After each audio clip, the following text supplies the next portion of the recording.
प्रेम प्राधान्य है श्रीमद् भागवत। व्यास जी महाराज को जब कहा कि आपके हृदय में अशांति का कारण केवल इसलिए है क्योंकि आपने प्रेम को प्रकट नहीं किया, आप प्रेम प्रकट कीजिए, ऐसा ग्रंथ लिखिए, ऐसा निर्माण कीजिए जिसके श्रवण के बाद सुनने वाले को ठाकुर जी से प्रेम हो।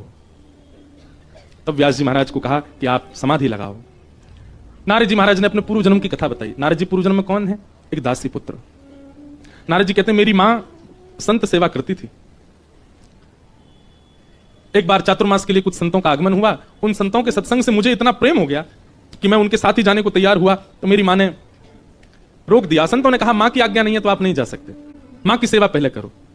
एक समय आया और नारद जी कहते हैं मेरे पूर्व जन्म की जो मां थी किसी कारण से उनका भगवत धाम गमन हो गया, और तब मैंने जाकर के भजन किया ठाकुर जी का, और भजन के प्रताप से ठाकुर जी एक दिन मुझे दिखे और दिख करके अंतर ध्यान हो गए। तो मैं व्याकुल हो गया कि आप दिखे थे फिर अंतर ध्यान क्यों हुए? ठाकुर जी बोले इस देह का तुमको त्याग करना पड़ेगा तभी मैं मिलूंगा, और स्वतः त्याग मत करो, स्वाभाविक त्याग होगा।